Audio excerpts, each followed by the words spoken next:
सा ब्रह्मेति होवाच ब्रह्मणो वा एतद्विजये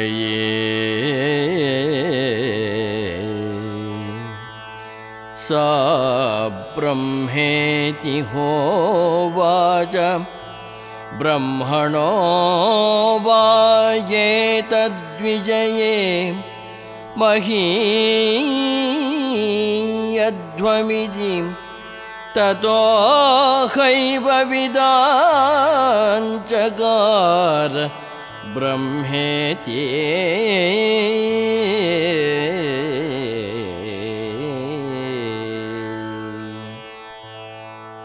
ಸರಿಯಾಗಿ ತಿಳಿ ನಿಜವ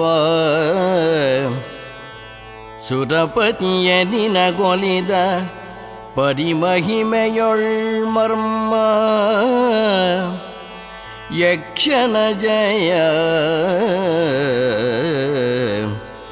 ಪರಶಿವೆಯ ಮಾತಿನಿಂ ಸುರವರನೊಳ ಪರದೆಯು ಸರಿದು ಯಕ್ಷನೆ ಬೊಮ್ಮನೆಂದರಿದನು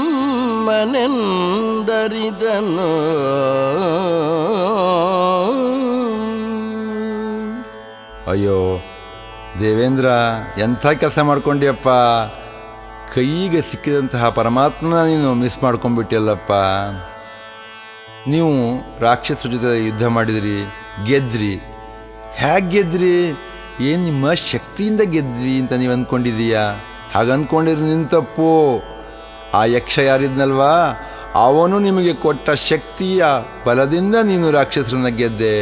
ಇಷ್ಟನ್ನು ಅರ್ಥ ಮಾಡ್ಕೊಳ್ಳಿಲ್ವಲ್ಲಪ್ಪ ನೀನು, ಯಾಕಪ್ಪ ಹೀಗೆ ಮಾಡಿಕೊಂಡೆ ಅಂತ ಆ ಉಮಾಮಹೇಶ್ವರಿ ಕೇಳಿದಾಗ ದೇವೇಂದ್ರಂಗೆ ಅವಾಗ ಮನಸ್ಸಿನಲ್ಲಿರ್ತಕ್ಕಂತಹ ಪೊರೆ ಕಳಚಿತ್ತೆ. ಅಯ್ಯಯ್ಯೋ, ಪರಬ್ರಹ್ಮನೇ ಯಕ್ಷನ ರೂಪದಲ್ಲಿ ಬಂದುಬಿಟ್ನಾ, ನಾವು ಅರ್ಥ ಮಾಡ್ಕೊಳ್ಳಿಲ್ವಲ್ಲ. ಛೇ, ಎಂಥ ಕೆಲಸ ಆಯಿತು. ಏನೂ ಮಾಡೋಕ್ಕಾಗಲ್ಲ. ಬ್ರಹ್ಮ, ನೀನೇ ಶಕ್ತಿ, ನೀನೇ ಎಲ್ಲವೂ ಹೌದು ಅಂತ ಆಕಾಶವನ್ನು ನೋಡಿ ಒಂದ್ಸಲ ನಮಸ್ಕಾರ ಮಾಡ್ತಾನೆ. ತಸ್ಮಾದ್ವಾಯೇತೇ ದೇವಾ ಅತಿತರಾಮಿವಾನ್ಯಾನ್ ದೇವಾನ್ ಯದಗ್ನಿರ್ವಾಯುರಿಂದ್ರಸ್ತೆ ಹ್ಯೇನನ್ನೇದಿಷ್ಟಂ ಪಸ್ಪೃಶುಸ್ತೆ ಹೇನತ್ಪ್ರಥಮೋ ವಿದಾಂಚಕಾರ ಬ್ರಹ್ಮೇತಿ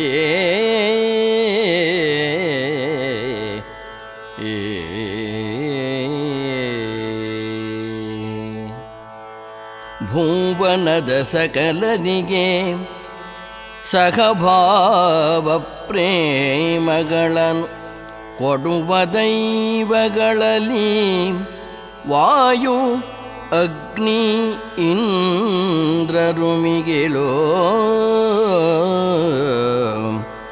ಸಾವಧಾನಧರಿಸಿತ್ರಯರು ಸಾವಧಾನಧರಿಸಿತ್ರಯರು ಸಾವರಿಸಿ ಪರಮಕಣವನು ಪಾವನರೆನಿಸಿದರು ಪರಮ ತತ್ವವ ತಿಳಿದು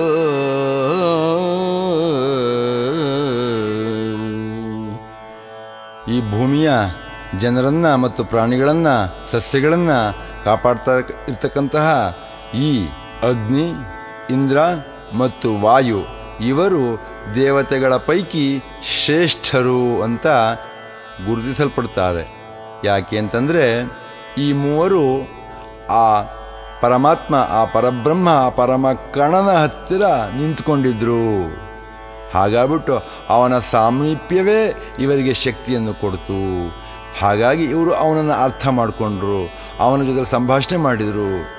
ಹಾಗಾಗಿ ಈ ಮೂವರು ದೇವತೆಗಳಲ್ಲಿ ಶ್ರೇಷ್ಠರು. ತಸ್ಮಾದ್ವೈ ಇಂದ್ರೋ ಅತಿತರಾಮಿವ ಅನ್ಯಾನ್ ದೇವಾನ್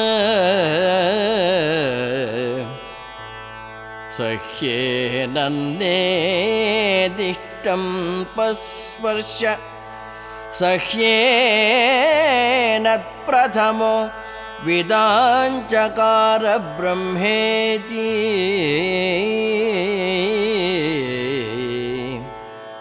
ಒಮ್ಮೆ ಮುಖ ತೋರಿಸದೆ ಘಮ್ಮನೆ ಪಸರಿಸಿರುವ ಬೊಮ್ಮನ ಮೊದಲರಿತವನು ಅದಿತಿಸುತ್ತ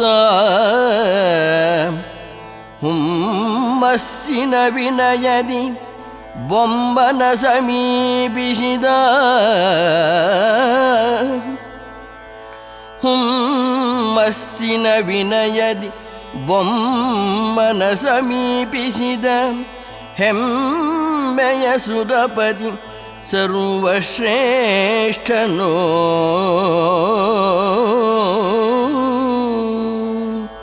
ಆ ಯಕ್ಷ ಅವನೇ ಬ್ರಹ್ಮ ಅಂತ ತಿಳ್ಕೊಂಡಿದ್ಯಾರು? ಮೊದಲು ತಿಳ್ಕೊಂಡವನು ದೇವೇಂದ್ರ. ಹಾಗಾಗಿ ದೇವೇಂದ್ರ ಸುರರ ಪೈಕಿ ಶ್ರೇಷ್ಠ ಎಂದು ಎಲ್ಲರೂ ಹೇಳ್ತಾರೆ. ಅವನು ಸರ್ವಶ್ರೇಷ್ಠ. ತಸ್ಯೈಷಾ ಆದೇಶೋ ಯದೇತದ್ವಿದ್ಯುತೋ ವ್ಯದ್ಯುತದಾ ಇತೀನ್ಯಮೀಮಿಷದಾ ಇತೀನ್ಯಮೀಮಿಷದಾ ಇತ್ಯಧಿದೈವತಂ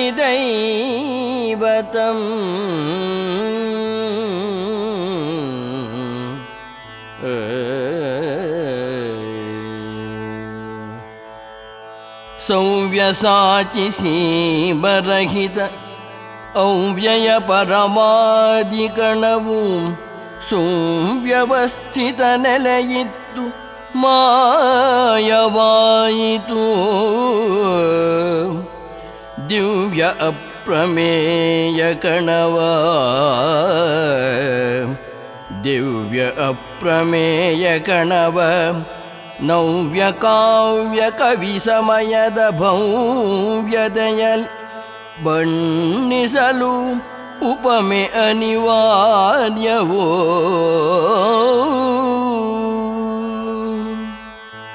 ಈಗ ಗುರುಗಳು ಹೇಳ್ತಾರೆ ಶಿಷ್ಯನಿಗೆ, ಶಿಷ್ಯ ನಿನ್ನ ಕಣ್ಣು ಬಿಡೋದ್ರೊಳಗಡೆ ಬ್ರಹ್ಮ ಅದಿರುತ್ತೆ, ಮತ್ತು ಒಂದ್ಸಲ ಮಿಟುಕ್ಸೋ ಹೊತ್ತಿಗೆ ಹೊಟ್ಟೋಗಿರುತ್ತೆ.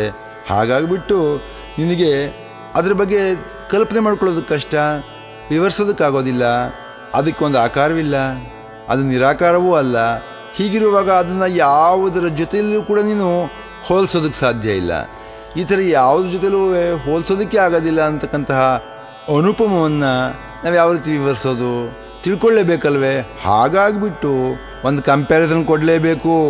ಒಂದು ಹೋಲಿಕೆ ಇದ್ದರೆ ಇದರ ಹಾಗೆ ಅದಿರಬಹುದು ಅನ್ನತಕ್ಕಂತಹ ಒಂದು ಕಲ್ಪನೆ ನಿನ್ನ ಮನಸ್ಸಿನಲ್ಲಿ ಮೂಡಿ ಆಗ ಆ ಬ್ರಹ್ಮನನ್ನು ನೀನು ಯೋಚನೆ ಮಾಡ್ಬೋದು. ಹೀಗಿರುತ್ತೆ, ಹೀಗಿರುತ್ತೆ, ಹೀಗಿರುತ್ತೆ, ಹೀಗಿರಬಹುದು ಅಂತ ನೀನು ಒಂದು ಕಲ್ಪನೆಯ ಮೂಲಕ ಹಂತ ಹಂತವಾಗಿ ಅರ್ಥ ಮಾಡ್ಕೋಬೇಕಾಗುತ್ತೆ, ಅರ್ಥ ಮಾಡ್ಕೋಬಹುದು. ಹಾಗಾಗಿ ಇಲ್ಲಿ ನಾವು ಬ್ರಹ್ಮನನ್ನು ಉಪಮೆಗಳ ಮೂಲಕವೇ ವಿವರಿಸ್ತಾ ನೆರೇಟ್ ಮಾಡ್ತಾ ಹೋದರೆ ಅರ್ಥವಾಗುತ್ತೆ. ಅಥಾಧ್ಯಾತ್ಮಂ ಯದೇತದ್ಗಚ್ಚತಿ ವಚಮನೋ ಅನೇನ ಚೈತದುಪಸ್ಮರತ್ಯಭೀಕ್ಷಂ ಸಂಕಲ್ಪಃ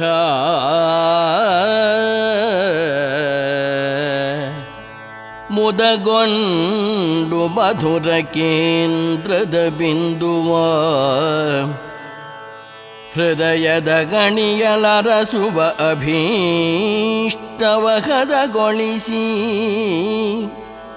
ನಡೆವ ಅನುಸಂಧಾನವೇ ಅಧ್ಯಾತ್ಮವೆನುವರು.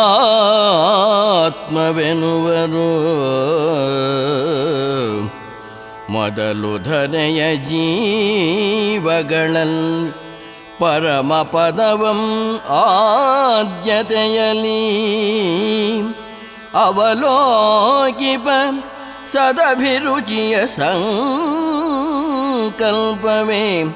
ಬ್ರಹ್ಮಾನಂದೋಪಾಸನೆಯೋ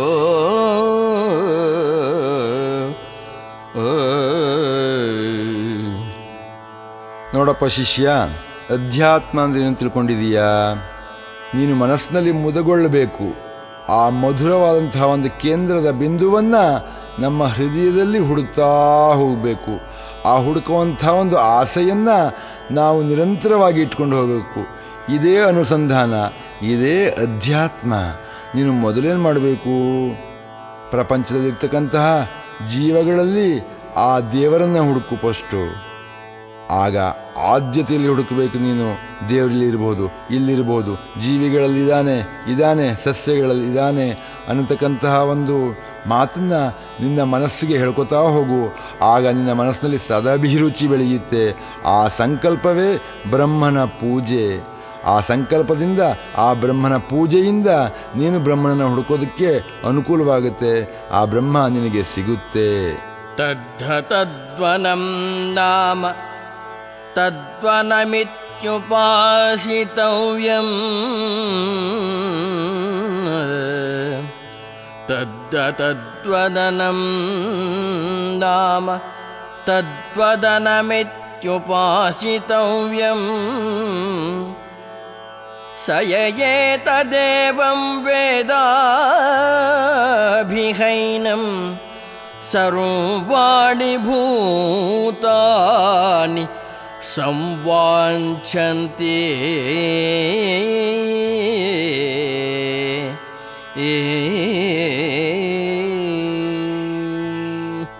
ಇಳೆಯ ಕಣಕಣಗಳಲ್ಲಿ ಮಿಡಿಯುತ ನಲಿಸುತಿಹ ನಿಕ್ಷೇಪ ಶಕ್ತಿಯ ಕಲರವಗೆ ಜೀವಕುಲ ವಿಸ್ಮಯದಿ ಶರಣನುವುದು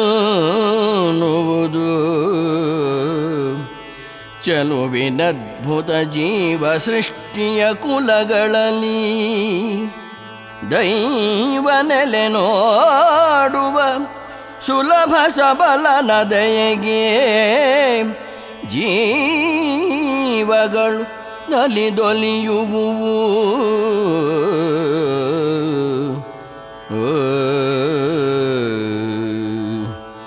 ಭೂಮಿಯ ಕಣಕಣಗಳಲ್ಲೂ ಕೂಡ ಮಿಡಿತಾ ಇರ್ತಕ್ಕಂತಹ, ನಮ್ಮನ್ನು ಸಂತೋಷಪಡಿಸ್ತಾ ಇರ್ತಕ್ಕಂತಹ ಒಂದು ನಿಕ್ಷೇಪ ಶಕ್ತಿ ಇದೆ. ಆ ಶಕ್ತಿಯ ಕಲರವಕ್ಕೆ ಇಡೀ ಜೀವಕುಲ ಸಂತೋಷದಿಂದ, ಸೋಜಿಗದಿಂದ, ಆಶ್ಚರ್ಯದಿಂದ ಶರಣು ಶರಣು ಅಂತ ಹೇಳುತ್ತಂತೆ. ಇಂತಹ ಸುಂದರವಾದಂತಹ ಜೀವಸೃಷ್ಟಿಯ ಕುಲಗಳಲ್ಲಿ, ಅಂದರೆ ಪ್ರಾಣಿ ಸಸ್ಯಗಳಲ್ಲಿ ದೈವದ ನೆಲೆ, ದೈವದ ಮನೆಯನ್ನು ಯಾವ ಮನುಷ್ಯ, ಯಾವ ಜಿಜ್ಞಾಸು ಹುಡುಕ್ತಾನೋ ಅಂತಹವನ ಜಿಜ್ಞಾಸೆಗೆ ಆ ಜೀವಿಗಳು ಕೂಡ, ಪ್ರಾಣಿಗಳು ಕೂಡ ಸಂತೋಷದಿಂದ ಒಲಿಯುತ್ತವಂತೆ, ರೆಸಿಪ್ರೊಕೇಟ್ ಮಾಡುತ್ತವಂತೆ. ಪ್ರೀತಿಯನ್ನು, ನಾವು ಕೊಟ್ಟ ಪ್ರೀತಿಯನ್ನು ವಾಪಸ್ ನಮಗೆ ಕೊಡುತ್ತವೆ. ಉಪನಿಷದಂ ಭೋ ಬ್ರೂಹೇತ್ಯುಕ್ತ ತ ಉಪನಿಷದ್ ಬ್ರಾಹ್ಮೀಂ ವಾವತ ಉಪನಿಷದಮಬ್ರೂಮೇತಿ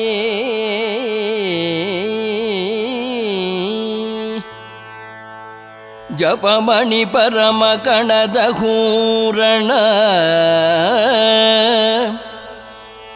ಉಪಗುಣಗಳಂದರಿತೆನು ಗುರುವೇ ಉಪನಿಷತ್ತಿನೊಳಗರಿವ ತಿಳಿಸಿದಿರಿ ಎಂದ ವಿದ್ಯಾರ್ಥಿ.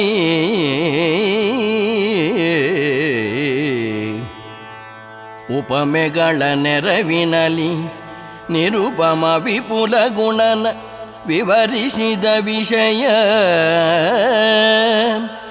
ಉಪನಿಷದ್ಗಳ ಸಾರ ಸ್ವರೂಪವು ಎನ್ನುವುದನ್ನು ಅರಿ ಶಿಷ್ಯ.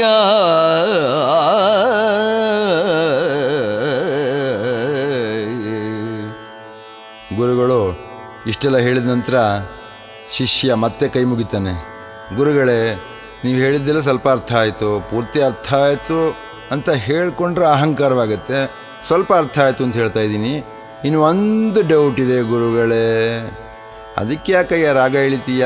ಹೇಳು, ಏನಿದೆ ಎಲ್ಲನೂ ಹೇಳು. ನೀನು ಪ್ರಶ್ನೆ ಕೇಳೋದಕ್ಕೆ ನೀನಿದೀಯಾ, ಉತ್ತರ ಕೊಡೋಕ್ಕೆ ನಾನಿದ್ದೀನಿ ಅಂತ ಗುರುಗಳು ಹೇಳ್ತಾರೆ. ಅದಕ್ಕೆ ಶಿಷ್ಯ ಹೇಳ್ತಾನೆ, ಗುರುಗಳೇ ನೀವು ನನಗೆ ಉಪನಿಷತ್ತನ್ನು ಹೇಳ್ಕೊಡ್ಲಿಲ್ವಲ್ಲ, ಅದನ್ನು ಹೇಳ್ಕೊಡಿ ಅಂತ ಕೇಳ್ತಾನೆ.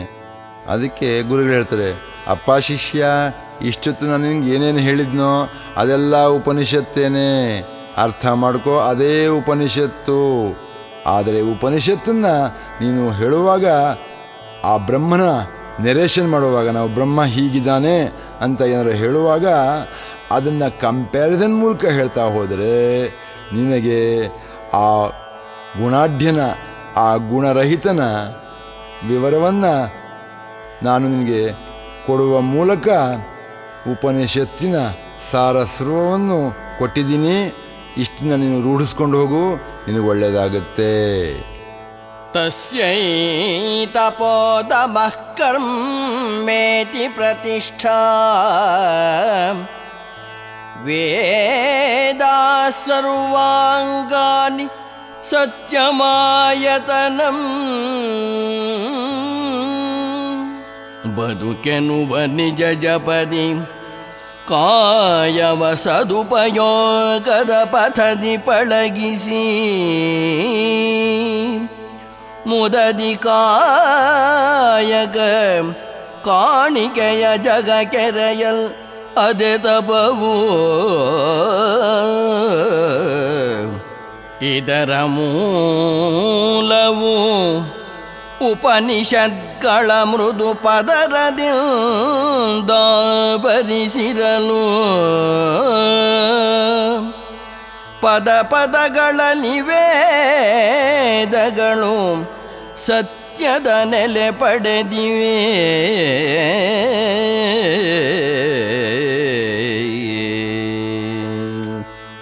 ಇನ್ನೂ ಒಂದು ಮಾತು ಹೇಳ್ತೀನಿ ಕೇಳ್ಕೊಳ್ಳಪ್ಪ ಶಿಷ್ಯ.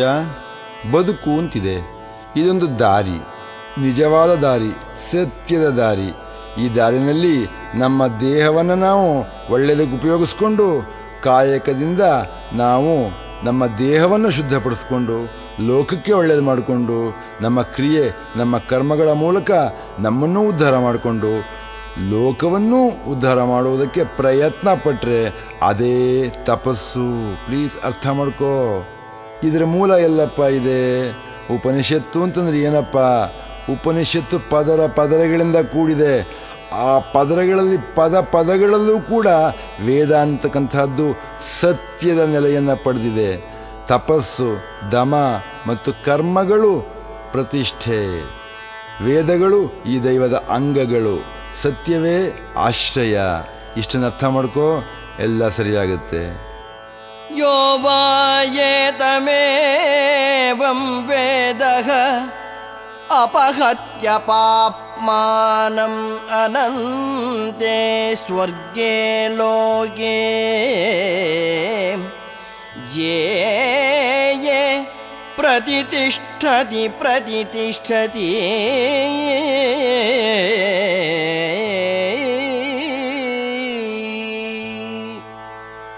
ವಿಶ್ವದ ಪಾಪವ ಕೊಲ್ಲಲು ಪಥ್ಯಂ ಸುಸ್ವರ ಬ್ರಹ್ಮನ ನೋಡಲು ನಿತ್ಯಂ. ನಶ್ವರ ಜೀವಿತ ಚಂದವು ಸತ್ಯಂ, ನಶ್ವರ ಜೀವಿತ ಚಂದವು ಸತ್ಯಂ. ಅಶ್ವದ ಮಿಂಚಿನ ಬಾಳೆದು ಮೋದಂ.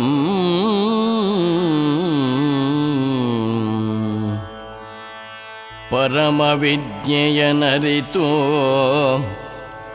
ಒಳನಯನ ತೆರೆದು ಪರಮಾಣುವನು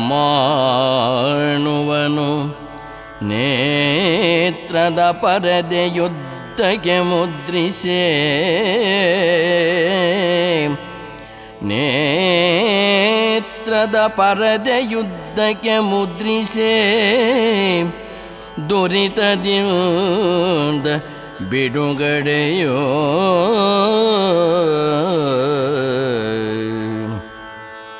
ಮರುಗುವ ಮನದುದಾರ ಪರತೆಯ ಪರಮತತ್ವವಿದರು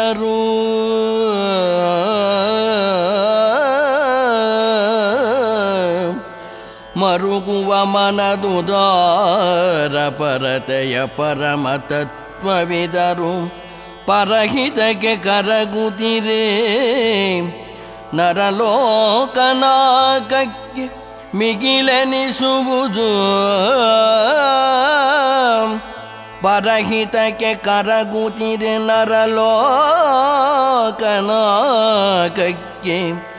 ಮಿಗಿಲೆನಿಸುವುದು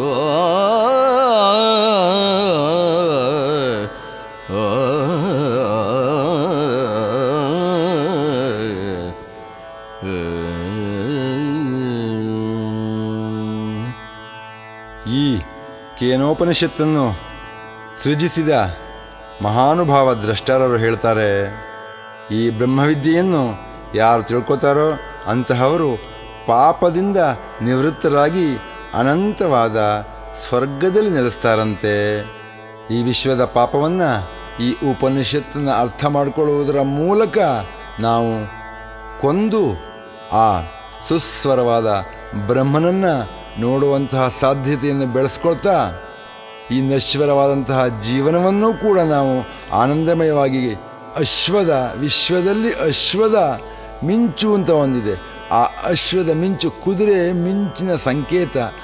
ಆ ಮಿಂಚಿನಂತಹ ಬಾಳನ್ನು ನಾವು ಇಲ್ಲಿ ಬಾಳ್ತಾ ಸಂತೋಷವಾಗಿರಬಹುದು ಅಂತ ಹೇಳ್ತಾರೆ. ಈ ಪರಮವಿದ್ಯೆಯನ್ನು ತಿಳಿದುಕೊಂಡು ಒಳಗಿನ ಕಣ್ಣವನ್ನು ತೆರೆದು ಆ ಪರಮಾಣು ಪರಮಕಣ ಪರಮಾತ್ಮ ಆ ದೈವವನ್ನು ನಮ್ಮ ಕಣ್ಣಿನ ಈ ಪರದೆ ಇದೆ, ಆ ಪರದೆಯ ಮೇಲೆ ಮುದ್ರಿಸ್ಕೊಂಡ್ರೆ ಪಾಪದಿಂದ ಬಿಡುಗಡೆ. ಯಾರ ಮನಸ್ಸು ಎಲ್ಲರಿಗೂ ಮರುಗುತ್ತೋ, ಪ್ರಪಂಚದ ದುಃಖಕ್ಕೆ ಮರುಗುತ್ತೋ ಅಂತಹ ಮನುಷ್ಯನ ಮನಸ್ಸಿನ ಉದಾರ ಪರತೆ ಏನಿದೆ ಅದನ್ನು ಪರಮತತ್ವವಿದರು ನೋಡ್ತಾರೆ, ಹೇಳ್ತಾರೆ. ಆ ಉದಾರ ಪರತೆ ಇದೆಯಲ್ಲ, ಅಂತಹ ಮನುಷ್ಯ ಅವನು ಬೇರೆಯವರ ಹಿತಕ್ಕಾಗಿ ತಾನೇ ಕರಗ್ತಾ ಹೋಗ್ತಾ ಇರ್ತಾನೆ, ಕರ್ಪೂರದ ತರಹ. ಅಂತಹ ಅವನು ಇದ್ದರೆ ಈ ಭೂಲೋಕ ಸ್ವರ್ಗಕ್ಕಿಂತ ಮೇಲ್ಮಟ್ಟದಲ್ಲಿರ್ತದೆ. ಅವನೇ ಸ್ವರ್ಗಾಧಿಪ, ಆ ಉದಾರ ಚರಿತ. ಅಂತಹ ಮನುಷ್ಯ ಈ ಭೂಮಿ ಅಂತಕ್ಕಂತಹ ಸ್ವರ್ಗದ ಒಡೆಯ, ಅವನು ಎಲ್ಲರಿಗೂ ಆಶ್ರಯ ಕೊಡ್ತಾನೆ ಅಂತ ಹೇಳ್ತಾರೆ. ಇಲ್ಲಿಗೆ ಇಂತಹ ಒಂದು ಸುಂದರವಾದ ಕೇನೋಪನಿಷತ್ತು ಸಂಪನ್ನವಾಯಿತು. ಈ ಭರತಖಂಡದ ಜನರು ಈ ಕೇನೋಪನಿಷತ್ತಿನ ಸಹಾಯದಿಂದ ತಮ್ಮ ಜ್ಞಾನವನ್ನು ವೃದ್ಧಿಪಡಿಸಿಕೊಳ್ಳಲಿ ಅಂತ ಆಶಿಸ್ತಾ ಎಲ್ಲರಿಗೂ ಒಳ್ಳೆಯದನ್ನು ನಾವು ಕೋರ್ತಾ ಈಗ ಅಥರ್ವಣ ವೇದಕ್ಕೆ ಸೇರಿದಂತಹ ಮಾಂಡೂಕ್ಯೋಪನಿಷತ್ತನ್ನು ಪ್ರಸ್ತುತಪಡಿಸ್ತಾ ಇದ್ದೀವಿ. ದಯವಿಟ್ಟು ಕೇಳಿ.